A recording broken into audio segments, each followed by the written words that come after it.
Genetic testing is something that a lot of people are trying out to figure out what their heritage is, to figure out whether or not they might have some genetic concerns to address. But there are members of white supremacist groups who are doing these genetic tests just to figure out how pure they are. Are they completely white or do they have something else mixed in?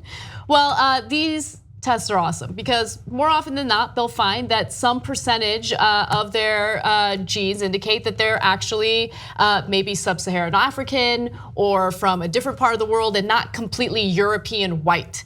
So in a new study, sociologists Aaron Panofsky and Joan Donovan actually looked at years worth of posts by these white supremacists in regard to their genetic testing. And they wanted to see what the reaction would be from white supremacist groups. Would they just flat out reject these individuals now that they found out that they're not completely white?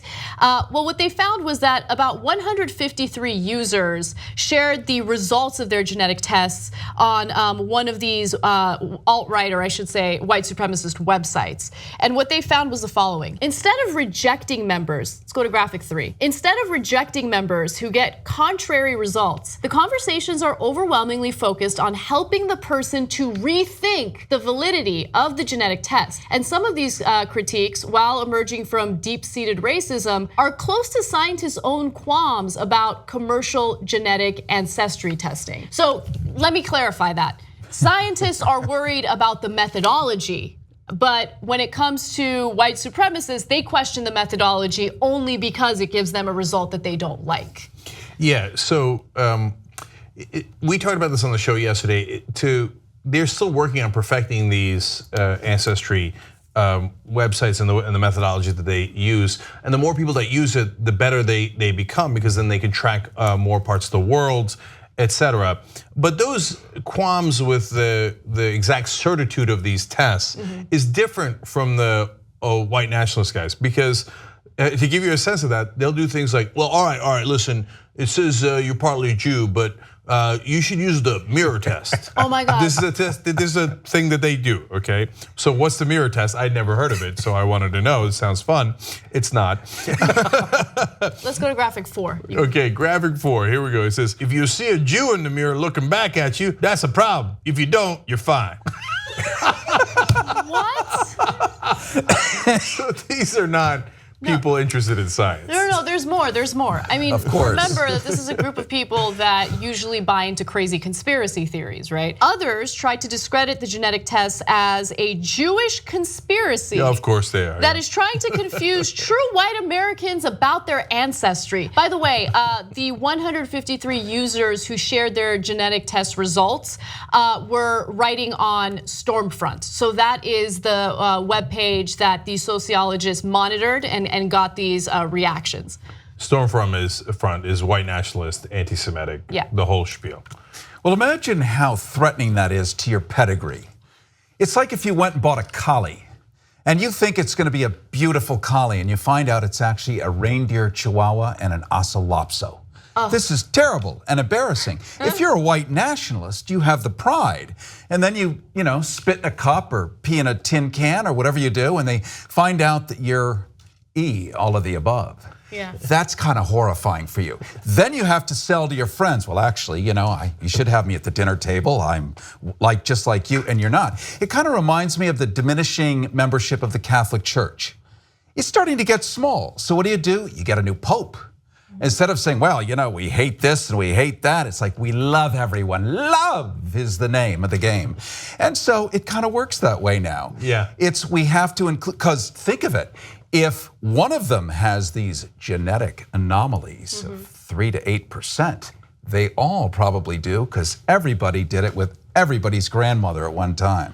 Yeah, so that's a great point, because part of the reason that the religious folks let go of other taboos, like you're not supposed to get divorced, and that was a big deal back in the day. But then everybody got divorced, and they're like, oh, it's hard to hate everybody, so we have to pick a smaller group. And then they went with gays, and they're like, okay, let's hate them. And then they found out everybody has somebody gay in their family, and they're like, oh, we got to pick a new group, right?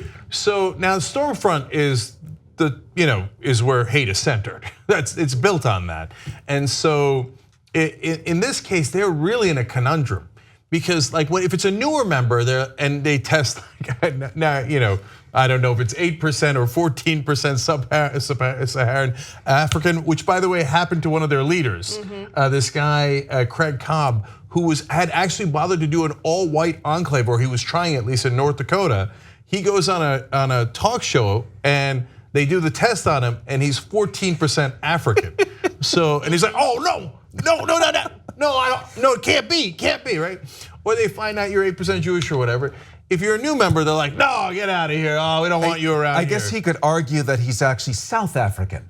It is Sub-Saharan. Right. Yeah, right. So it's different. Yes. I'm Dutch. But if they're older members, they're already part of the us. And so, my sense of the conservative mind, now it's not fair to lump conservatives with these clear and avowed racists, but it's just a smaller subgroup of that, is that their conception of us is different. Like for normal conservatives, a lot of them are great to their family, great to their community, great to their church. So it's not that they're bad guys, it's just they have a smaller version of us, right? Whereas progressives have a much larger version of us. Blacks, gays, Asians, Jews, everyone, right? And we want to expand the circle of liberty and freedom. And they have more, and so when the racists, they have a really small definition of us, so that if you're 8% Jew, they're like, And we all know genetically what happens when you inbreed. I mean, this is actually the problem. If you want to have something so specific and it's just you and your sister, you're going to have like three-headed genius coming out of that little equation, and that's kind of what we're dealing with here in many ways. Yeah, you're going to want. Yeah, I was going to say, or you're going to wind up with Joffrey. Back to Game of Thrones. And so, just last point on that is that but if you're an older member, even if you're pretty heavily percentage Jew or black or whatever, they're like, but he's already part of us. So that's why they're kind of stuck here.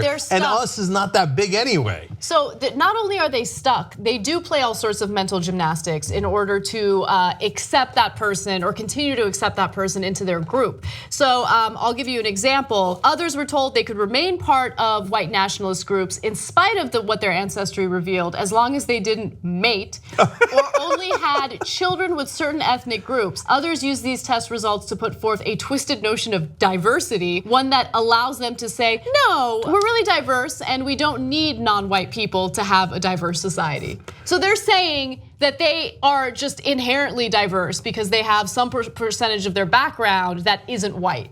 Yeah, no, we're okay, we're diverse. That dude's 7% Jew and that one's 3% Arab. We're covered. And have you noticed how progressives, we make love. These people mate. Like chimpanzees or ocelots or three-toed lemurs. It's really kind of like your iguana out there, which I admire, by the way. That's so funny. It didn't really like hit me until you put it that way. I never referred to sex as mating. Yeah, because they're so obsessed with breeding. Yes. Right? Like to your point about dogs earlier, it's about keeping them purebred. And what a terrible way to live, by the way. Like, okay, I'm not going to choose based on the content of your character. I'm just going to choose based on whether you're in the right race or religion. And then in terms of finding my mate, who cares if we're compatible or we love each other? The question is an arbitrary one. Do you have the right breeding? Which, by the way, we're likely wrong on, and we'll find out after the Ancestry test. Watch the Young Turks commercial-free, download it or stream it, watch it any way you like at tytnetwork.com/join.